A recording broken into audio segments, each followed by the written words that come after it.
yung nakikita nyo, ito yung mga flavors na ginawa ng mga alak company exclusive for DRT na. Diba? Emperador, apple flavor. Light. At Emperador, cherry. Double flavor. light. Flavor. Tapos, di ba may dati may Pepsi Blue?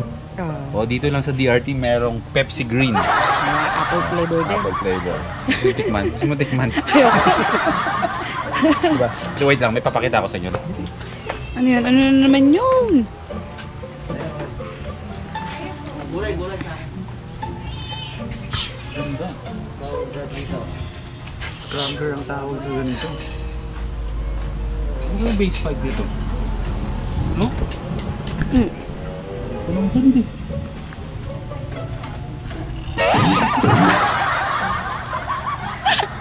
Rakal. Rakal. Isang malaking katanungan para sa akin kung bakit yung mga taong dagat may hilig sa ganitong klaseng motor. Karamihan ng mga kaibigan ko sa dagat, pag nag-assemble sila ng motor, laging ganito, parang scrambler, tapos syempre kina-customize nila din, nilalagyan nila dito na parang bakal para lagyan ng surfboard o yung board na maliliit, skimboard ang tawag, no? Pwede ko bang upuan to? Upuan mo. Patesting lang po paupo lang. Wala. Saan ka angkas? Sa balikat mo? Dito, sa tangke. Paharap. Tingin ka eh. So habang nagmumotor akong ganyan, nakaganyan ka nakayak ko. Ikaw titingin ng mga nakasunod na taksalan. No? Oo nga, walang side mirror eh. Hindi ako yung magiging side mirror mo dyan. Side mirror.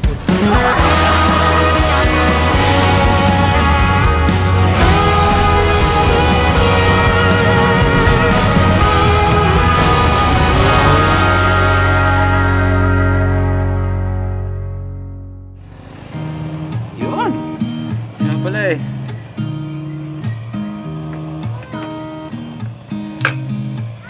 There's a new day that will come again tomorrow.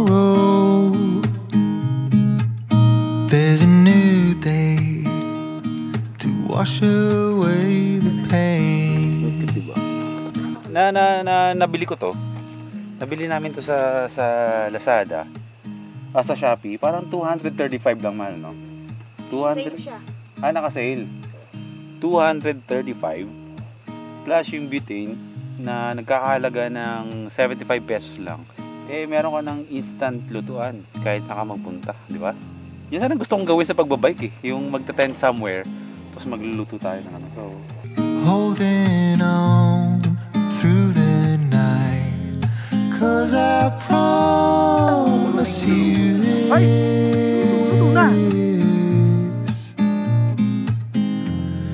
If you try to get some sleep, the ability of yung abilidad ng pagpapaningan. there'll be new ways. This is not the end.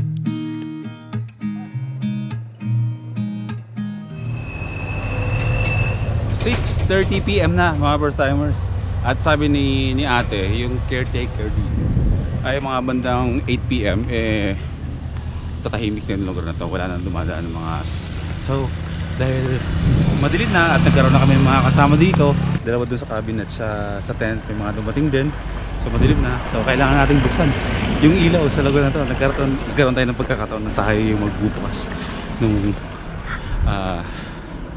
tawag dito ilaw dito sa kampo ni Juan.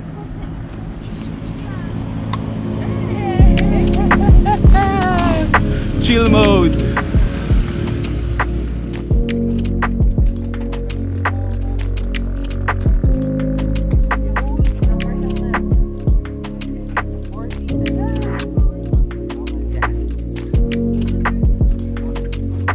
Tawag dito bukas ng umaga kasi itong kampo ni Juan meron pang isang tawag dito location spot dito sa DRT. Yung tinatawag na kwentong Gubat. gubat. Bukas pagising natin, bago tayo bumalik ng Malolos, pupunta tayo ng kwentong gubat. Dapat dadalhin ko si Prisha sa Digos Hills, pero ayaw niya kasing puntahan yung mga lugar na napuntahan ko na. Gusto niya first time daw sa amin dalawa pareho. So yan, dito kami suspend ng gabi ngayon, magdi-dinner kami at yan, kita tayo.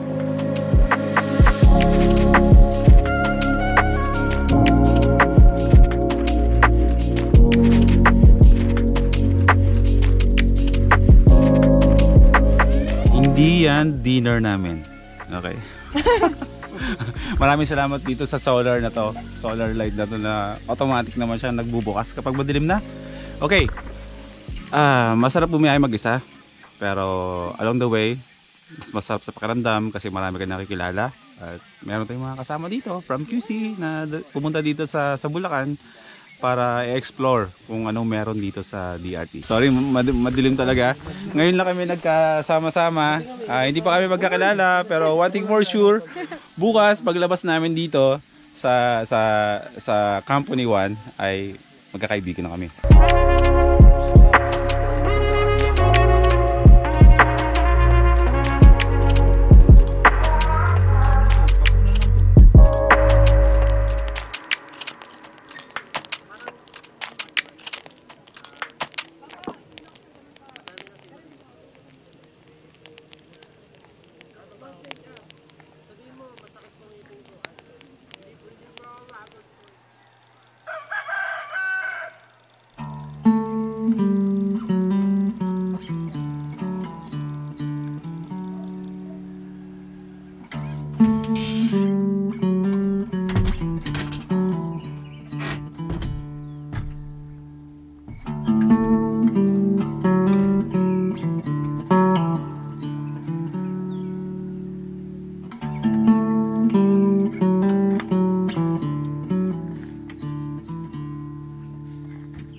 Sa mug na to, makikita nyo talaga kung ano yung pinagkaiba namin dalawa ni Prisha.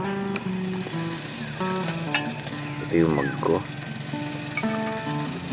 Ito yung mug niya.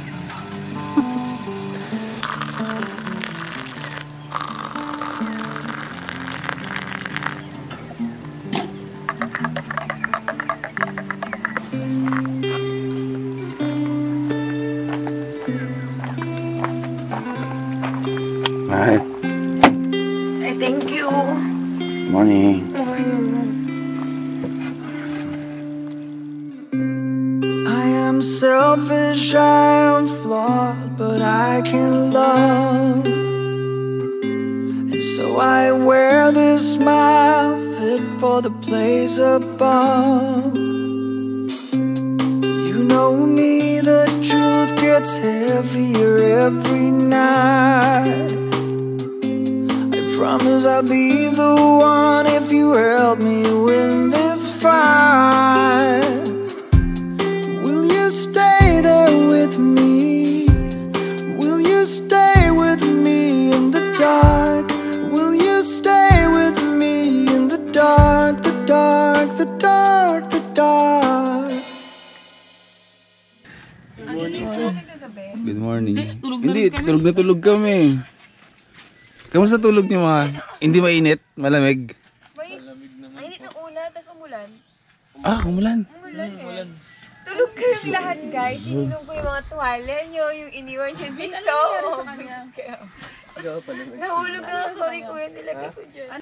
Hindi, walang nakakarinig kasi talagang tulog kami. Yan, gising na yung mga kasama namin. Grabe, tignan mo. Kanina pagising ko, ano lang to, parang bukang liwayway lang. Pero nagkaroon ng fog na naginip ka. Ha? Nakakwenta mo sa akin kung anong pinanaginipan mo. Ano? Teka lang. Nalaginip kasi ako. Ewan ko lang nga bakit. O dahil sa kaparaningan ko, gusto ko lang talaga makakuling. Hindi dito doon sa ano, parang duman tayo sa isang ano yun? Batuhan. Oh. Tapos pagkutkot ko ng ganun, hala ko bato lang siya. Tapos pag ganun ko, oy, ano? Diamonds. Hindi, pera siya na ginto. Pera na ginto. Oo. Ko, tinakpan ko na agad. Sabi ko, ano to? Sabi ko, ganun. Tapos ganun ko, mahal, kumuha ka ng sako. Tinatanong mo kung bakit. Basta kumuha ka, layo-layo. Nantay kita, ilang oras ako nandun.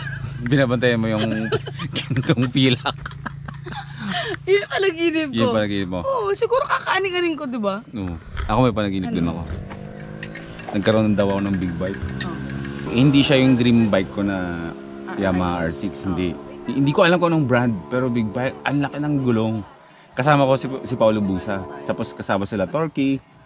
Tapos, dun sa biyahe na yon, si Paulo Busa, lagi niya na itutumba yung big bike niya.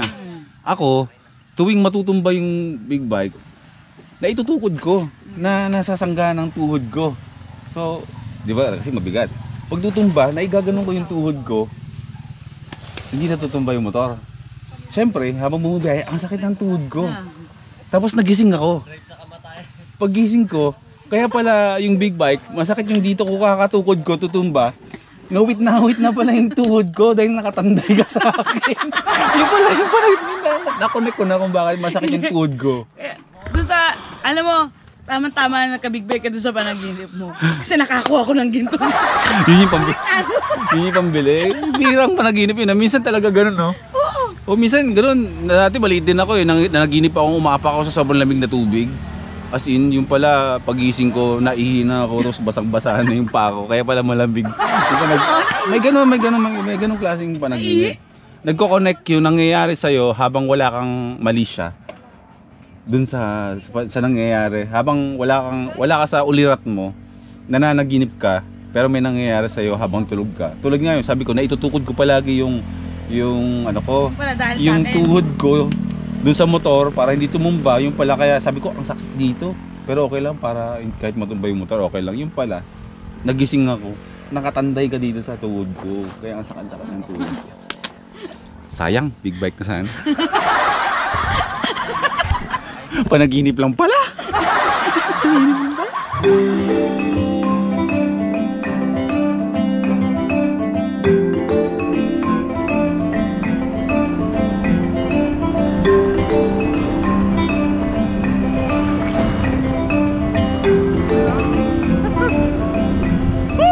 Good morning.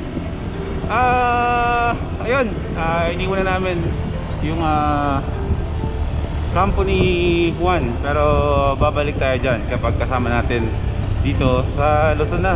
Gusto namin dalhin dito si Biyahe with Ken eh. Okay, 6:30 pa lang ng umaga, masyado pa umaga. Siguro mag-breakfast muna kami. Maghanap lang kami ng pwedeng pagkapihan at pwedeng kainan na masarap dito sa DRT. Then tignan natin kung ano pang meron dito na, syempre marami dito pwedeng puntahan, pero pipili tayo na pwede din puntahan. Sayang oras eh. Marami pa pwedeng gawin.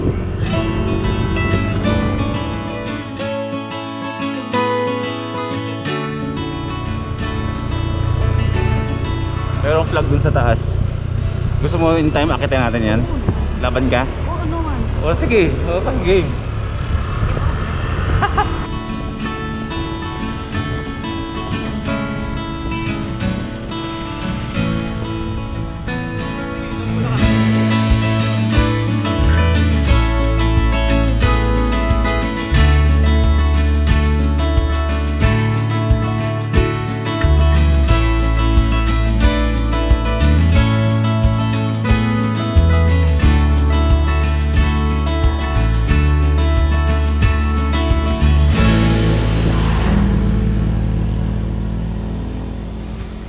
Bakbakan talaga dito yung mga motor eh, no? Wala kasing kasabayan sa kalsada kaya mabibilis magpatakbo yung mga motor. Anyways, mga first timers, bigla lang kaming huminto dito sa ano na to. Sa lugar na to dahil meron kaming nakitang kakaibang kainan dito.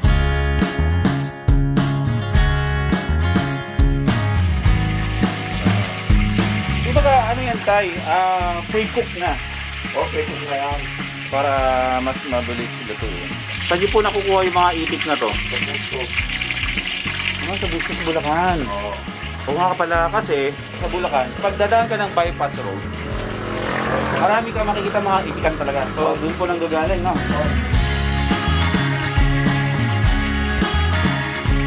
Yung itik, nagkakahalaga ng 250 pesos. Medyo malaking itik yun, di ba? Ang itik ay high in cholesterol yan.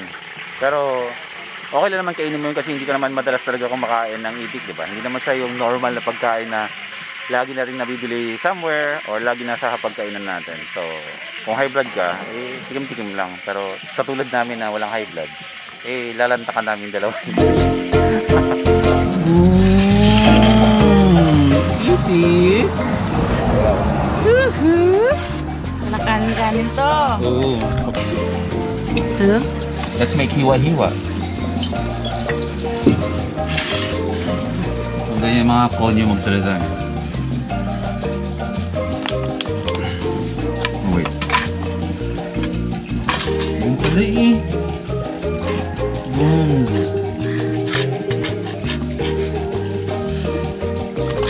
Struggle is real.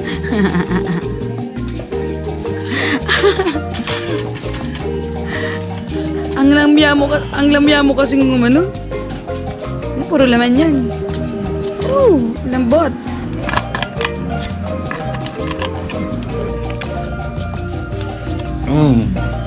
Sarap. Ano yun? Okay. Ikaw muna. Alam mo na, favorite ko. Pasok ka.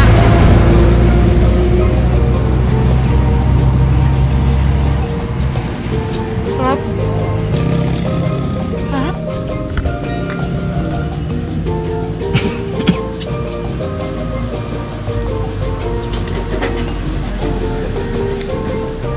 Wak. Wak, wak. Wak, wak. Wak, wak. Kanta ba? Ang bibe at saka pato, magkakapamilya.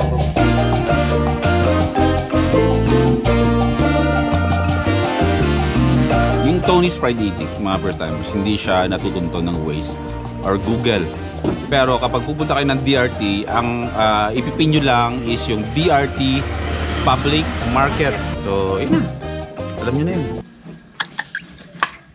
Ma, grabe ka. Tama na. Sayang. Maawa ka naman. Siyempre. Mahaling pagkain dito.